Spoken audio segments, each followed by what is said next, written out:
अरे भैया तुम्हारा ध्यान किधर है? कॉन्सेप्ट तेरा ये देखिए, कब तक स्कोर करते रहेंगे? ये कॉन्सेप्ट बता रहे हैं, सुन लीजिए।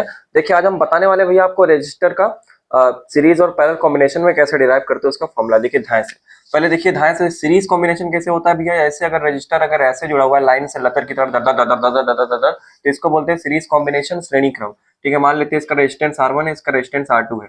और अगर मान लीजिए कोई सीरीज जो है ऐसे रेजिस्टेंस ऐसे जुड़ा हुआ है, एक ऊपर और एक नीचे ऐसे, ठीक है, इसको मान लेते हैं R1, इसको मान लेते हैं R2। तो इसको हम लोग बोलते हैं भैया पैरेलल कॉम्बिनेशन यानी समानांतर क्रम। तो इस तरह से ये दोनों दिखते हैं, ये सीरीज हो गया, पैरेलल हो गया। कॉन्सेप्ट ध्यान रखने वाली क्या बात है भैया, कैपेसिटर में भी आपको काम देगा जो कि क्लास 12 में है, और रजिस्टर क्लास 10 में भी पढ़ना होता है, 12 में भी पढ़ना होता है। तो आपको हर जगह काम देगा क्या, सीरीज में हमेशा करंट सेम जाता है। तो अगर करंट इसमें आ ही जा रहा है तो इसमें भी आ जाएगा, इसमें भी आ जाएगा, लेकिन वोल्टेज अलग अलग होता है। तो इसका वोल्टेज V1, इसका वोल्टेज V2 मान लेते हैं। लेकिन ध्यान रखिएगा पैरेलल में जो होता है वोल्टेज सेम होता है। अगर इसमें V जाएगा तो इसमें भी V जाएगा, लेकिन करंट अलग अलग होता है। तो करंट इसमें मान लेते हैं भैया I1 गया, इसमें करंट मान लेते हैं I2 गया। तो इनकी मदद से हम इसका फॉर्मूला डिराइव कर सकते हैं। तो इसके लिए आपको ओम का नियम ध्यान रखना है भैया। ओम का नियम क्या कहता है, वोल्टेज बराबर में होता है करंट इंटू में रेजिस्टेंस, ठीक है, प्रतिरोध। ये होता है ओम का नियम। इसी के सहायता से इसका और इसका फॉर्मूला डिराइव करेंगे। ये ध्यान से करके दिखाते हैं। तो श्रेणी क्रम के लिए अगर हम लगाए फॉर्मूला, तो श्रेणी क्रम के लिए आपको पता है कि इसका वोल्टेज अलग है, इसका वोल्टेज अलग है। तो अगर इन दोनों वोल्टेज को हम ऐड कर देंगे तो हमारा टोटल वोल्टेज मिल जाएगा।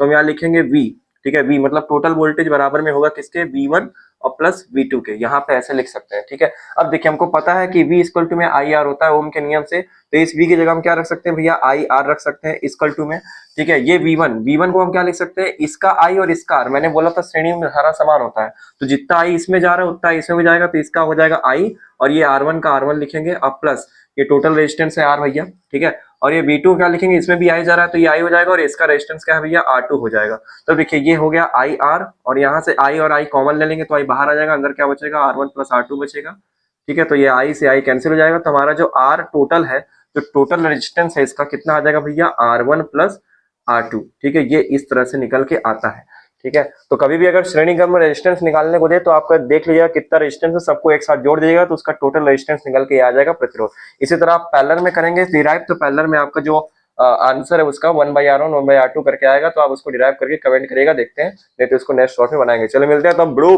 बाबा नेक्स्ट शॉर्ट में, टाटा।